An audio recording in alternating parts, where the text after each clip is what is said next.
Hello there, fellows and fellowesses, and welcome to the Guild Wars 2 Beta Weekend. Oh! What you're about to see is my first impressions of this game. I'm just going to create a new character, run around, see what I can do.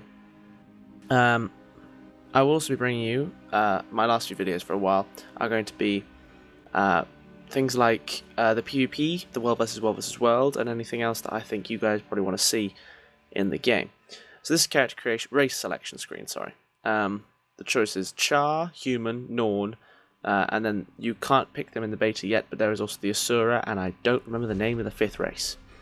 So I decided to go with Human, and I went Elementalist as a class. The choice of 8 is Elementalist, Necromancer, Warrior, Guardian, Thief, Engineer, Necromancer, and Ranger? I might have said that already. I can't remember. Oh well, you get the idea. The 8 classes, any race can be them. That's the story is more decided by your race rather than your class, and yeah, they're not exclusive to anyone, which is good. Good. You get a nice balance. I decided that mutton chops were the way to go for my Elementalist. I thought any good Elementalist really should have a giant mouth and some mutton chops. And I also decided his main theme colour should really be purple, because it's just cool. And you know it is. You know it is. Purple mutton chops. It's the way of the future. It's the way of the future. Right. I believe I paused here just to awkwardly look at the beauty that I've created. So everyone just take a moment. Yeah. Yeah. Gorgeous. Don't lie, ladies. You want to be on him. So this part is where you create your personal story. You pick from a selection of choices. So this one is to choose your sort of main attunement, elemental-wise. This allows you to pick from any 3 traits that will sort of define your character's personality. This next part is human-related. So you can either be a street rat, a commoner, or a noble. I went for commoner. Your biggest regret: I never searched my true parents. I never recovered my sister's body, and I passed the opportunity to perform in the circus. I went for circus because, yeah, you would. This is where you pick which god's blessing you were born under. The choice of gods are a bit varied, and with the Char you get things like you can select which legion you belong to, including, I think there's the Ash Legion is the sort of spy one, the Blood Legion is the warrior one, and the Steel Legion?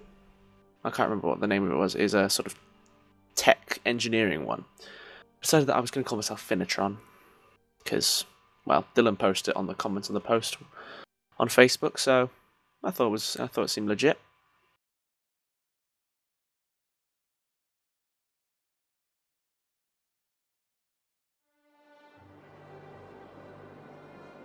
Now this is the opening cutscene, which will be tailored to your personal story, depending upon the choices you made in that character selection screen. It varies only slightly. You'll still end up in the same starting point for your race, but now there is some differences. Which, at this point, I would like to say how much I love the art style of these cutscenes.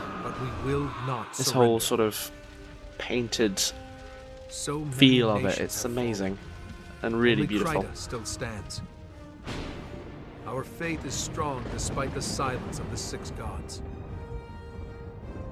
Gods, never know when you need them, eh? Am I right, ladies? With courage, I don't really know why I said ladies there. We'll make our Whatever, stand we'll do. in divinity's reach. Roll with it. The city is my home. I was born to common folk, just one among many. My friends and I don't seek attention or glory. It's hard enough making ends meet. But I believe we can still shape a brighter world out of the ashes of the past. Look, it's the Today, blatant love I interest stepped outside Barbie. of divinity's reach to see the world. Love interest Barbie. But when I arrived in Shaymore, the town was under siege by What I Centaurs. realised afterwards, this town is like 3 steps outside the main gates of the big Innocent city. villages are in danger. Someone has to help. Literally steps. Ah, We can't I look go on living amazing. our lives in fear. well I then, have ladies to and fight. gentlemen. I have to make a stand. To battle. FINNATRON rides! This is my story. Come on, dude. Match my enthusiasm here. Right. We jump in. We're in the town of Shaymore. Please, I need your help. Shit's going down. I sort of stopped to admire the camera a little bit. There is a little bit of lag going on because it's the beta. That kind of thing is expected. Plus, these servers are busy as all hell. Like, seriously, it's crazy. Everybody get to the inn. We can protect you at the inn. Also, I decided quite stupidly to keep my graphical settings up fairly high at first, which I swiftly realise and will lower. But it's a bit of a pain. Now, this is the combat system. What I am doing something you shouldn't really be doing in Guild Wars 2 combat, which is standing up front and taking the punches. In Guild Wars 2, the idea is that you aren't going to take hits. It's not like World of Warcraft or the Old Republic where you plant your feet and you hotkey combo while you loose off all your skills and then wait on cooldowns and just take all the punches. You're supposed to dodge, which you can do by double tapping any movement key. And while you're dodging, you are invincible to most attacks, which is rather handy. And it makes the combat a lot more fluid and a lot less static. A lot of the skills can be used while moving as well. There's a few that require you to stand and channel, but most of them can be used while moving and in combos. Okay, other things. Class specifics. All classes have specific skills. First of all, you get the skills that are associated with your weapons. Each weapon carries with it a set of talents you can use. You have your main hand and your offhand. Your main hand has 3 skills. Your main hand weapon will give you 3 skills. Your offhand weapon will give you 2. Unless you're using a 2-handed weapon, which obviously will give you 5. Sometimes they combine to give you a different 3rd skill as well, depending upon what weapon you're holding in your offhand. Your main hand's 3rd skill might change. You unlock the 2nd and 3rd and 4th and 5th skills of your weapons by using your skills. Once you've unlocked them on that weapon, they will stay unlocked forever. I'm going to try and do a video where I'll show you all the skill combinations and weapons you can get from the Elementalist. Captain Thackeray's never failed Divinity's Reach. The class specifics, sort of all hotbar skills, are so different. So for the Elementalist, you can attune yourself. You can either be fire, water, air, or earth. I haven't unlocked air and earth yet, in this character anyway. At the minute I'm in water attunement. When you change attunement, you release a small AoE effect. When you go to fire, you damage things around you. When you go to water, you heal allies around you. The attunements do matter, and you are encouraged to switch between them. And there's a slight cooldown before you can change back. But there's 5 different skills on every skill has a different weapon for each attunement. Those do vary from class to class. The Necromancer can go into a Lich mode where he has 4 specific skills and a bar that slowly drains, which are all very deathy and unpleasant, and he's invincible while in that mode, sort of. It's a bit of a strange system. And other ones, I think I believe it's the Engineer allows you to change your backpack to some crazy weaponry or something. I can't remember them all off the top of my head, to be honest. I've only played an Elementalist so far. Also, you have on the right hand side of your health bar, you'll see lock slots and a heal. Every class gets a heal, which means every class can heal, so you don't have this holy trinity of the tank, the damage dealer, and the tank damage dealer and the healer support class. You get no more tank and spank, as it were. Which is quite interesting as a idea, and it's all characters can revive, all characters can heal, all characters can damage deal, and to a sense, no characters can tank. Even a warrior can't really tank, because if you sit there and tank, you get owned. It's that simple. You can't soak up that much damage. You can't just sit there and take hits, as makes kind of sense. No matter how powerful a warrior you are, if you stand there while some guy wails on you, you will die. Yes. I keep saying I apologise for that. So, The other locked slots include your traits, not traits, yes, traits, and skill points. Skills.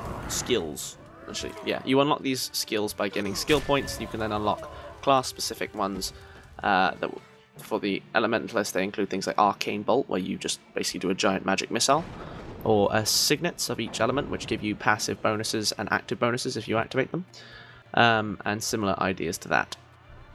These require skill points that can be found throughout the world. I'll show you one later. And the 0, the sort of separated one, is your elite skill. These are very powerful skills that there are about 3 or 4 per class, and about 3 for each race. So I know that human race one is that you become an avatar of a god. It's pretty cool. And the Char has one where you get a giant gun which shoots missiles. Stuff like that. These skills are big, powerful, and awesome. Although you have to be level 30 before you can unlock them, so suffice to say, I have not actually played them myself, I've seen them in videos. Now, this is the way that questing works in Guild Wars 2. You arrive in an area where something's going on, and you'll be pulled into this quest. It's all public, it's all done by everyone. So everyone helps towards the progress of the quest, except for instanced personal story quests, which I'll cover later. But 9/10 of the questing is public. So this one is that I have to defend this gate from centaurs. The centaurs will run at me and my companions and fellow players have to beat the shit out of them until they go away. This quest did seem a bit buggy when I arrived, so it isn't quite working properly, so I'm here for a fair while. Apologies about that. But it does mean I get a chance to play with some skills and do some cool stuff, like drop giant teeth on people. My friend there is valiantly battling, while I just sort of sit back and don't take any damage and stay alive. I've got to say, I've really enjoyed playing this game so far. It's really good fun. The combat is fun. Well, like, auto-attacking looks cool. It's like unheard of. The combat is dynamic, it moves, it flows. It's not like the Old Republic, which was just sort of fire a couple of rockets off your wrist. I can't say that this game is brilliant yet, because it is an MMO, and there's a lot of stuff that needs to be taken into account with that, but first hour or so has been fun, which I will bring you the highlights of. Bar some grinding, which was just like, I didn't think you really wanted to watch. Oh no, I think the quest is finally working now, so this is my last 2 or 3 waves. And then we fight the generic boss of this area. Each starting zone for each race has you slay some giant boss of some description in order to become famous, and therefore kind of propels you on some quest for some reason. I think with the Norn you hunt a giant worm, and you're sort of known as kind of like a player in the world. You are a mover and indeed a shaker. Oh, right, that I should explain. That little medal that just flashed up in the right hand corner when the quest was completed, that was my contribution.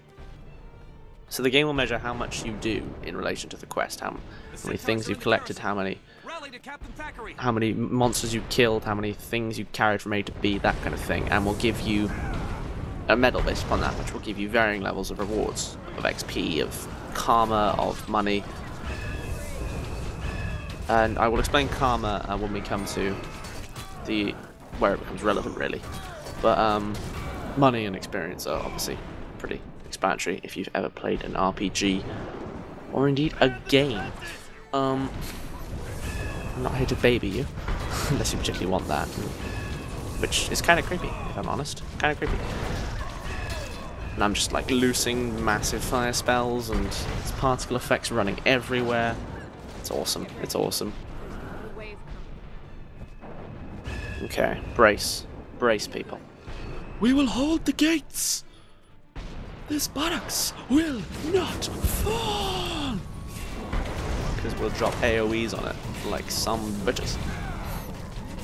The Elementalist is hilarious whenever enemies bunch up, because you just like loose about 5 AoE spells and they just all die.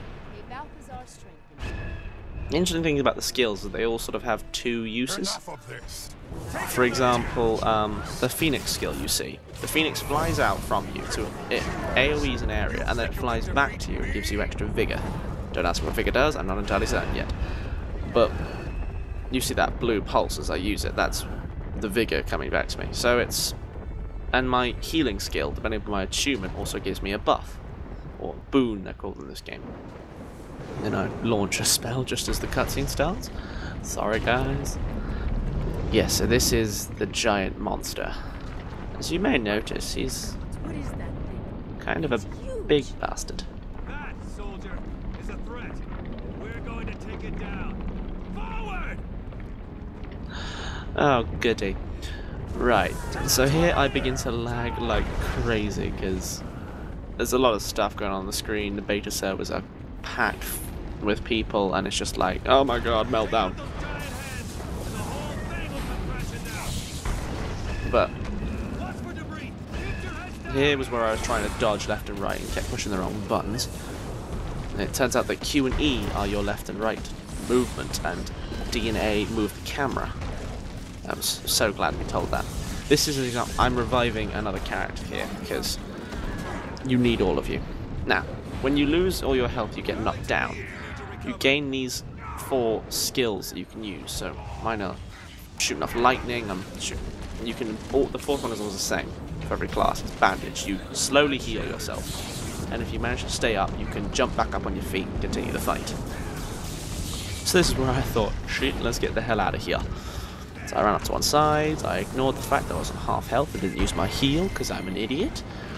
Well, like, battling, somehow dodging, being punished by this elemental for not doing my thing, and it's so close to dying. And then I'm like, oh crap, 99 health, let's go heal. No, yes I am. Good boy, Finbar, you have a brain. And vanquished.